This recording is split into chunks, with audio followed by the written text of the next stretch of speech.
Welcome, everyone. Imagine you're flipping through headlines in July 2025 one day, the SP 500's breaking records. The next, you hear about snap cuts and tariff wars. You might wonder, how does a market soar while Main Street stumbles? Well, today, we're breaking down the wild, intertwined journey of the U.S. economy this year. Let me tell you a story. In January, tariffs called Liberation Day go live, sparking global retaliation. By spring, inflation cools to 2.4%. That's the Consumer Price Index, which tracks the price of everyday goods. But unemployment ticks up. It's like tightening your belt at the dinner table while someone else is feasting. By June, the SP 500, think of it as the scoreboard for the biggest U.S. companies, hits all-time highs. Yet, the housing market's just starting to catch its breath, and thousands of veterans are bracing for food assistance cuts. How do these puzzle pieces fit? That's our roadmap for today. Now, you might be thinking, isn't a strong stock market good news? Sure, but hold that thought. We're diving into SWOTs, PESTELs, and more. Don't worry, I'll keep it snappy and relatable. So buckle up. We're tracing the timeline, untangling the cause and effect, and giving you the tools to make sense of this economic paradox. Let's rewind to January. Liberation Day tariffs slam into action, aiming to boost U.S. manufacturing. Sounds good, right? But here's the kicker. When you slap tariffs on imports, other countries fire back. Suddenly, global trade growth slows to one that's like trying to run a relay with your shoelaces tied together. Now, economists call this a trade war. And it's not just about goods. It disrupts supply chains. Think of those as the arteries that keep products flowing from factories to your doorstep. Companies scramble to adapt, and costs trickle down to consumers. You might ask, aren't tariffs supposed to help American workers?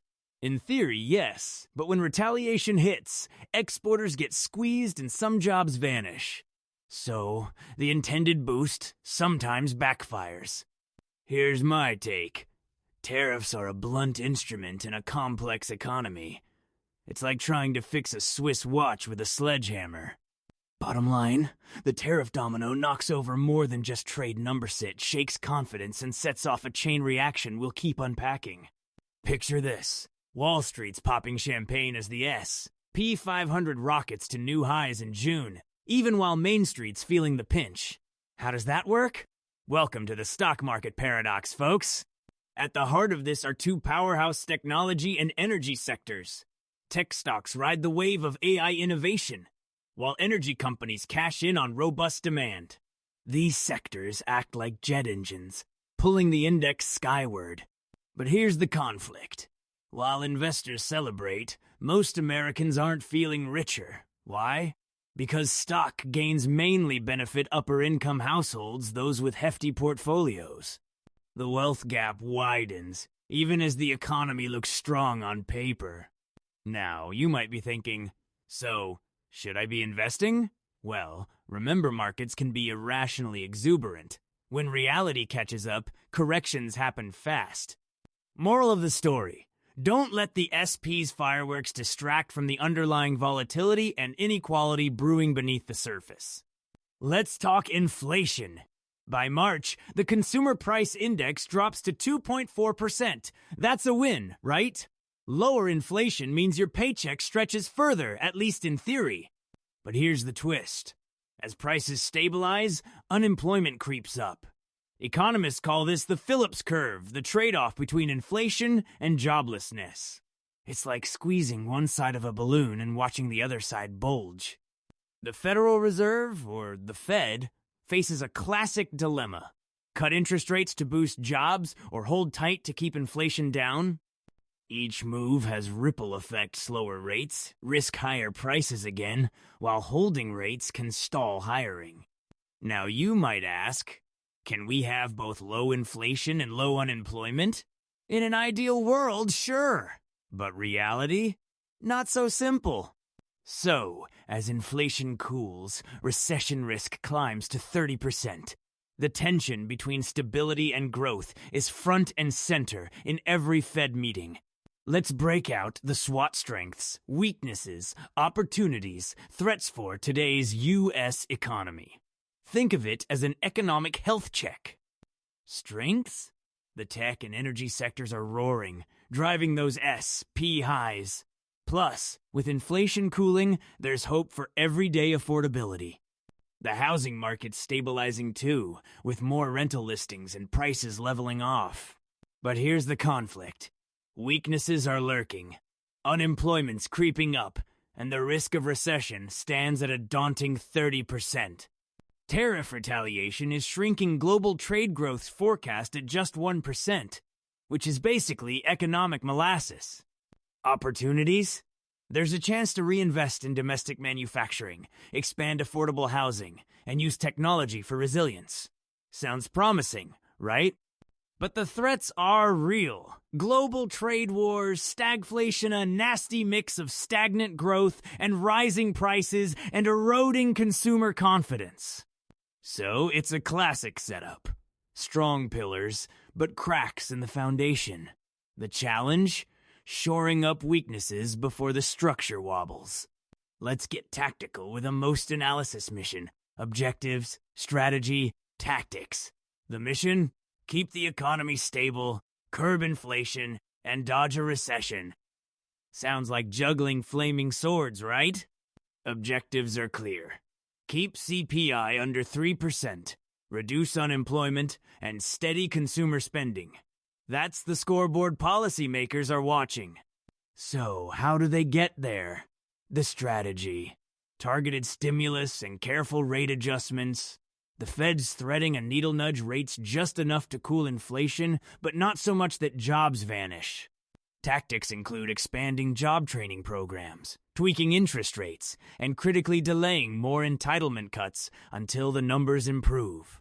It's like playing chess with the economy, planning 3 moves ahead. But here's the tension. Move too slow and recession bites. Move too fast and inflation reignites. It's a high-wire act with no safety net. Time for a PESTEL dive. Political, economic, social, technological, environmental, and legal factors. Think of it like scanning the horizon for economic weather patterns. Politically, tariffs and budget cuts are shaking things up, spurring volatility but also boosting defense and energy stocks. Economically, the stock market's optimism clashes with recession signals like a sunny forecast during a brewing storm. Socially, the wealth gap's widening stock gains help the rich, while snap cuts deepen hardship for vulnerable groups, especially veterans. Technologically, AI and energy innovation are booming, but automation's displacing low-wage jobs. Environmentally, energy sector growth's raising emissions, while green tech investment lags behind. Legally, SEC scrutiny is tightening on speculative tech stocks, and snap eligibility rules are getting stricter. So, the PESTEL snapshot? It's a landscape of opportunity and risk, with every factor pushing and pulling the economy in different directions. Let's zero in on housing with a sharp analysis. Strategic fit, horizon scanning, alignment, resources, performance. It's like checking the foundation before buying a house. Strategically, stabilizing the housing market supports broader economic recovery and affordability. Horizon scanning looking ahead shows more listings and softening rents, which hints at possible buyer re-entry. Alignment's key. Mortgage rates hover at 6.7%. Still high, but at least they're predictable, which matches the Fed's cautious stance. Resources? Increased housing supply, rental subsidies, and local zoning reforms are in play. Performance-wise, median home prices are plateauing and rental vacancy rates are up. That means for some, home ownership is inching closer to reality. For others, at least rent isn't skyrocketing. So, while the market's not perfect, the trend is towards stability, a crucial anchor in these turbulent times. Let's talk SNAP Supplemental Nutrition Assistance Program and its impact on veterans through a SPEAR lens. Security, planning, evaluation, action, resilience. Security posture? SNAP cuts undermine food security for 1.2 million military families. That's not just a statistics, dinner tables going empty. Planning-wise, the reconciliation bill passed with no exceptions for disabled or unemployed veterans. Evaluation? Advocacy groups are sounding the alarm, expect more hunger, homelessness, and health risks. Action. Nonprofits are ramping up food distribution, while legal challenges and amendment proposals fight for relief. Resilience comes down to community support. Veterans rely on the VA and local organizations, but these safety nets are already stretched thin. It's a classic setup. Policy change, unintended consequences, scramble for solutions. If you're wondering, how did we get here? It's the collision of fiscal restraint and vulnerable populations, and the fallout is real right now. Let's tie it all together with a cause and effect scenario. Think of it as the grand finale in our economic drama. Trigger events? Tariffs under Liberation Day, SNAP cuts, and cooling inflation. What happens next? Global trade slows to a crawl growth at just one point while supply chains get tangled. Meanwhile, SNAP cuts deepen food insecurity for thousands of veterans and military families. Here's the paradox. As Main Street struggles, the S&P 500 soars, powered by tech and energy optimism. But housing, while stabilizing, remains unaffordable for many. The recession risk climbs 30% by mid-year, and the Fed is under pressure to cut rates. Every policy move is a tightrope walk, balancing growth and stability. So, what's the lesson? In today's economy, every action triggers a reaction, often in unexpected ways. Staying informed and agile, the name of the game. Looking ahead, what's the playbook for businesses, policymakers, and everyday Americans? It's all about scenario planning and adaptability.